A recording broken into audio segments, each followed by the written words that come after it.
অনেক সময় চড়া দামে রেস্টুরেন্টে গিয়ে আমরা যে খাবারগুলো খাই, একটু পরিশ্রম করলে অল্প টাকার মধ্যে পরিবারের সবাইকে নিয়ে মজা করে কিন্তু আমরা সেই খাবারগুলো খেতে পারি।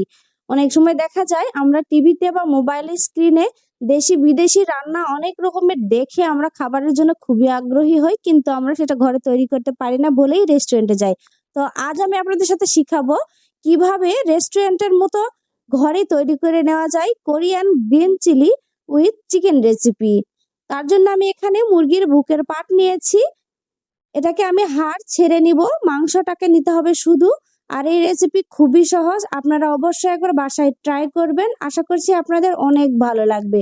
ভালো লাগলে ভিডিওটিতে লাইক দিয়ে চ্যানেলটি সাবস্ক্রাইব করে বেল বাটনটি চাপে দিবেন এরকম সহজ সহজ রান্না পেতে। আর দেশি বিদেশি সব রকমের রান্নাই আমার চ্যানেলে পাওয়া যায়। তো মুরগির মাংসটাকে আমি এভাবে কেটে নিচ্ছি ছোট করে, এটাকে ব্লেন্ড করে নিতে হবে। আপনারা চাইলে পাটায় বেটেও এভাবে করে নিতে পারেন। তো এগুলো ছোট করে কাটা হয়েছে, আমি এবার ব্লেন্ডারে দিয়ে দিব। এই যে দেখুন, ব্লেন্ডারে দেওয়ার পর প্রায় 1 কাপ পরিমাণ হয়েছে, আর এটা কত সুন্দর মসৃণ হয়েছে। এরপর আমি এখানে কিছু উপকরণ মিশিয়ে দিচ্ছি। প্রথমে আমি দিচ্ছি পেঁয়াজ ও ধনেপাতা কুচি, দিয়ে দিচ্ছি 1/2 চামচের মতো লবণ, আর দিয়ে দিচ্ছি একটা ডিম। ধনেপাতার কিন্তু শুধু পাতাটাই নিতে হবে, ডাল নেওয়া যাবে না, আর খুব ছোট করে কুচাতে হবে। 1 চামচ পরিমাণ লেবুর রস দিয়ে এটাকে আমি খুব ভালো করে একটু মেখে নিব। দিয়ে দিচ্ছি 1 চামচ পরিমাণ সয়া সস, 1 টেবিল চামচ পরিমাণ দিয়ে দিচ্ছি সুইট চিলি সস।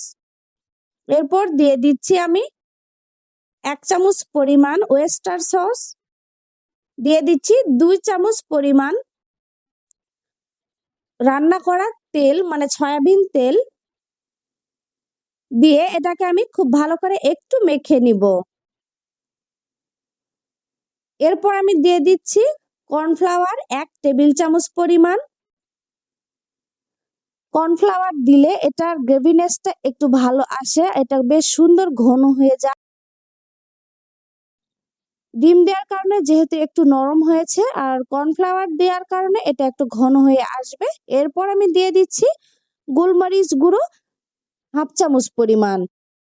এখানে আমি কোরিয়ান গ্রিন চিলি নিয়েছি, বেশ বড় বড় মরিচগুলো দেখতে, আর ভিতরে বেশ ফাঁপা।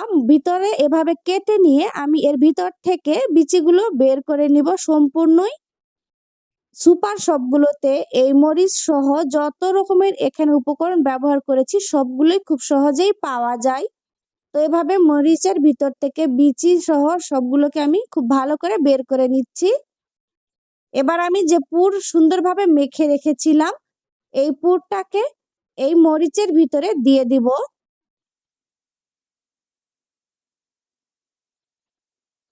তো এভাবে আমি মরিচগুলোকে ধরে একটু নখের সাহায্যে একটু ফাঁকা করে নিয়ে চামচ দিয়ে এর ভিতরে আমি এই মশলাগুলো দিয়ে দিচ্ছি।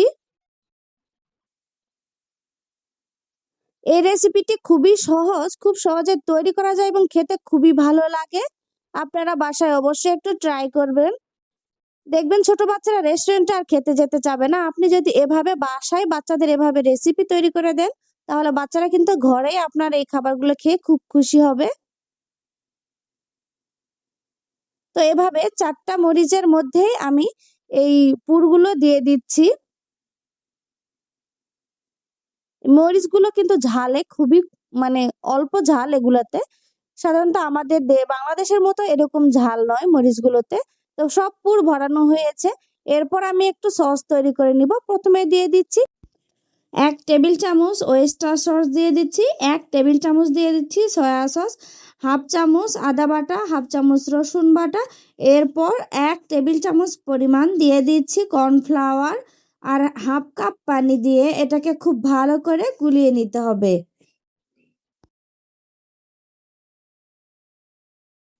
এটা আমার গুলে নেওয়া হয়েছে, সাইডে রেখে দিচ্ছি। আর ফ্রাই প্যানে তেল দিয়েছি, তেলটা বেশ ভালোভাবে গরম হয়ে আসলে মিডিয়াম হিটে জাল রেখে এইভাবে মরিচগুলোকে এখানে ভেজে নিব।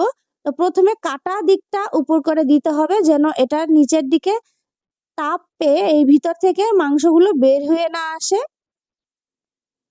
তো এক পাশে এভাবে ভাজা হয়ে গেলে সবগুলো মরিচগুলোকেই আমি এভাবে উল্টিয়ে অন্য পাশে দিয়ে দিচ্ছি।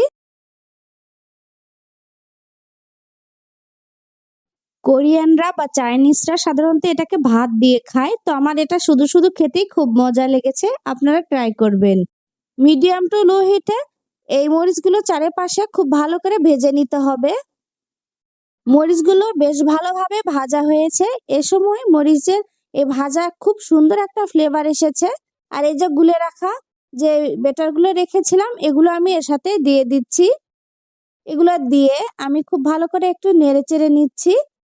হালকা একটু নেড়েচেড়ে নেওয়ার পর এর সাথে আমি এবার পানি দিয়ে দিচ্ছি। প্রায় হাফ কাপের মতো আমি পানি দিয়ে দিলাম এখানে। দিয়ে এটাকে আরো একটু নেড়ে নিচ্ছি। এবার ঢাকনা দিয়ে বেশ খানিকক্ষণ এটাকে জাল হতে দিব। তো খুব ভালোভাবে এটা বলক হওয়ার পর আমি এটাকে আবার একটু নেড়ে দিচ্ছি। এ পর্যায়ে আমার এই মরিচগুলো খুব ভালোভাবে সেদ্ধ হয়ে গিয়েছে। আর আমি এখন একটু লবণ চেক করে নিব।